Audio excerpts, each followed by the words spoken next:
Welcome back, Skidmore Family Farm friends. Today we're outside. We're gonna check for some eggs. The kids are getting to play outside a little bit. It's close to 40 degrees, sun's out, very few clouds.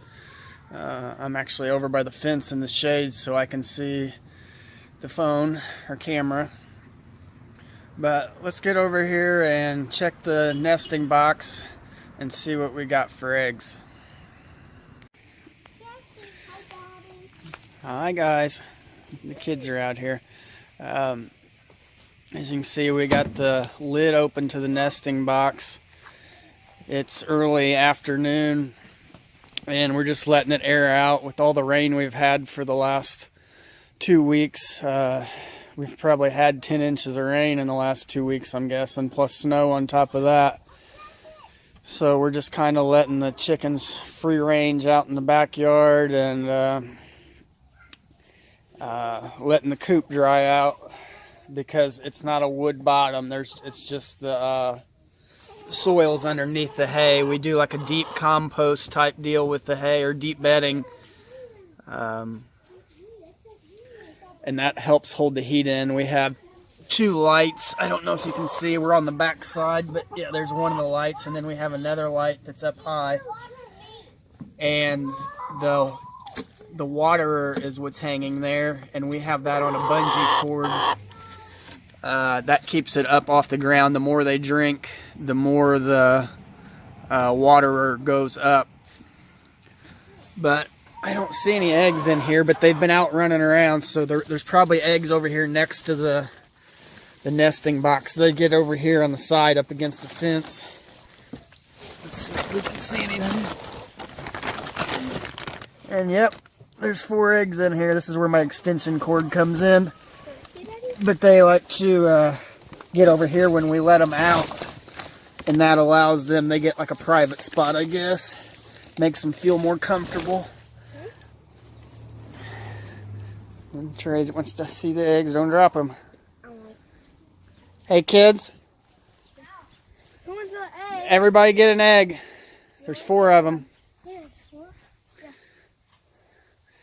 But everybody's out trying to enjoy the warm weather.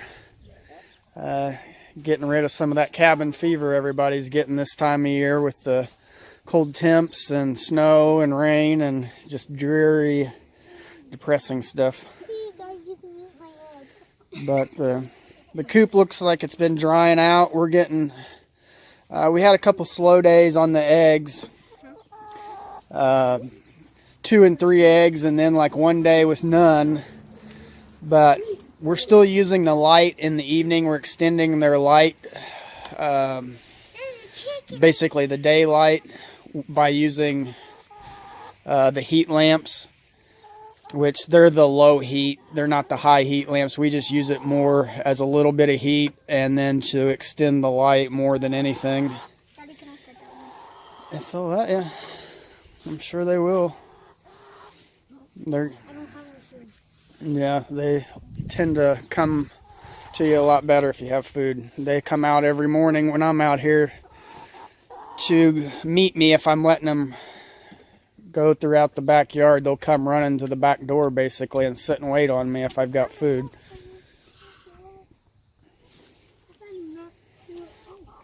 Daddy, the one that I'm holding is cold. Yeah, they laid them probably a little bit ago since they're cold. Since it is cold out.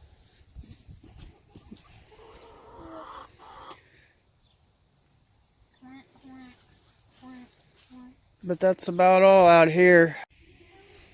But let's get inside. The kids are taking the eggs in. We'll go in and we can check out the basement and see our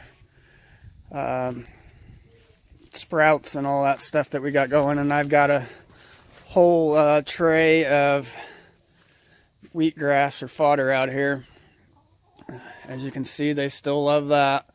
We just throw some food around it just to keep them interested and keep them in the same area, but they pick the seeds out of it and all that. Tomorrow I'll probably just cut it up into chunks. They've picked quite a bit off of it. I'll cut it down into smaller pieces for them. Rosie, get out of the chicken pen. She said, I want the chicken. Well, she gets out there and wants to eat the poop. That's gross. All right. And as you can see over here, before I cut you off, they've been making a mess of my flower gardens.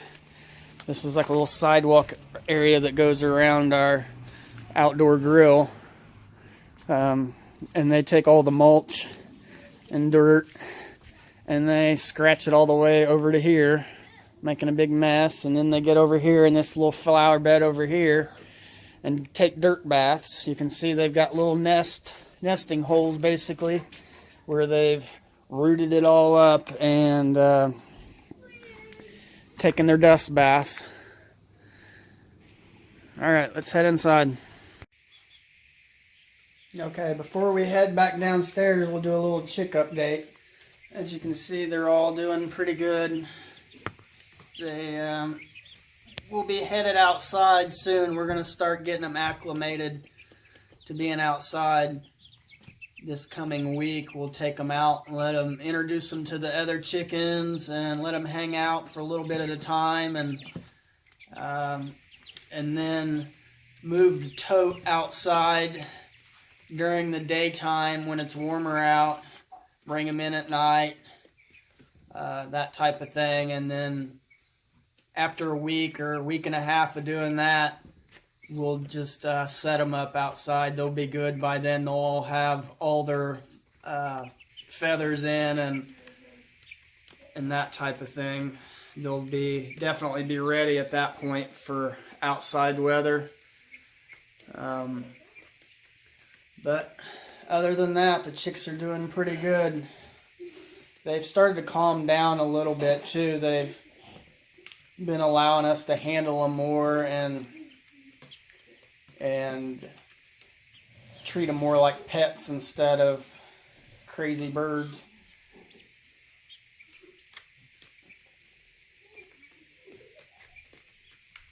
What are you guys giggling about?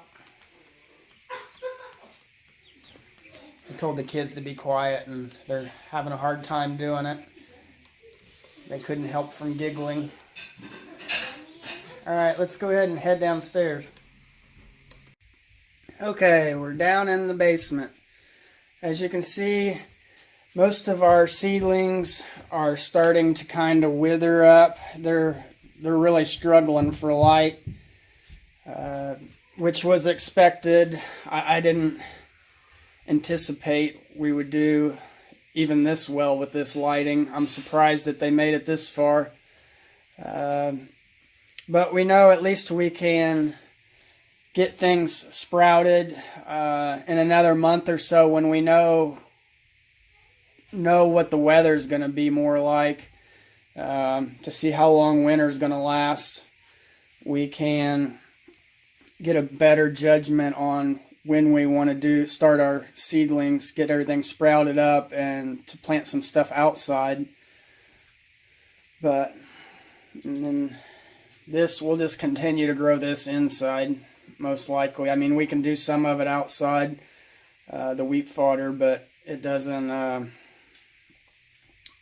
have to necessarily go outside. It'll grow with minimal light. But our salad greens, they're starting to do all right. It's just your actual vegetables, your root vegetables, any fruit-bearing type stuff. It would need a lot more light than this. As you can see, it's just an 8-foot LED. It's, I think, 3,200 lumens altogether. I think there's 1,600 lumens a piece, and that's two lights connected together if you watch the earlier videos. But we know our limitations of the light now, and we can still, like I said, we can still grow things with it. It's just, you're not gonna grow tomato plants down here and get tons of tomato plants off this single light. It's just not going to happen. It's a good starter light. like I said, we can still harvest the greens off of the radishes and eat those or give them to the chickens or whatever. I'm new to gardening, so this was all just an experiment for me, mainly just to see if we can get anything out of it, and if so, what do we actually get. We did notice yesterday, this is asparagus, some of it is starting to come up. You can see the little green sprouts. Now we know asparagus takes a long time to get established, 2 to 5 years I believe, before you start actually getting a good crop that you can harvest on a yearly basis. So we wanted to get started on that, since we plan to have our own little farm at some point once we get property. So having things like that started already would hopefully get us a little bit ahead of the game, is the plan there. And like I said earlier, we can still harvest some of these lettuce greens and that type of thing. You can see they're getting larger leaves on them, and they're more than just a little seedling at this point. No, we're going to clean up in a little bit. You just need to pick everything up, the toy room and all your pillows and stuff where you had pillow fort or blanket fort, whatever. Sorry, the kids are helping clean up. They needed a little bit of directions. But that's about it down here.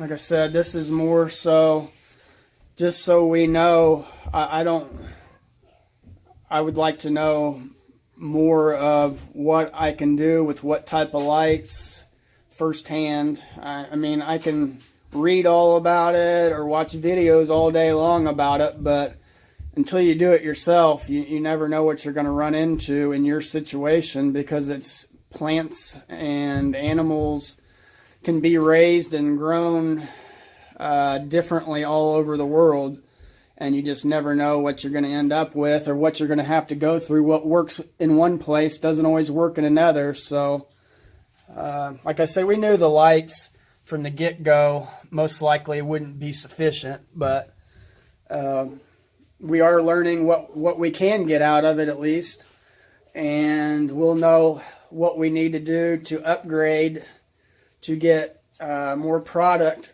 or productivity out of it.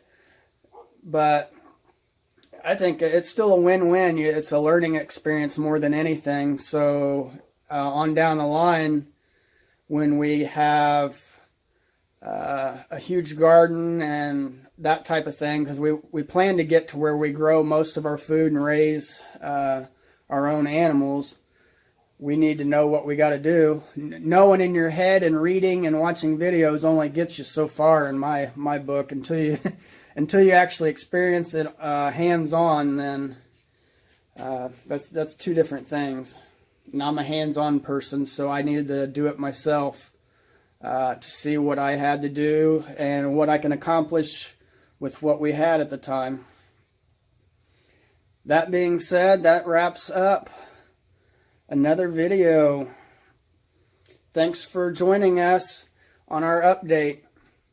Please hit the thumbs up, hit the bell to get all our newest videos, and if you haven't already subscribed, please subscribe to the Skidmore Family Farm, and you can check us out on Facebook also.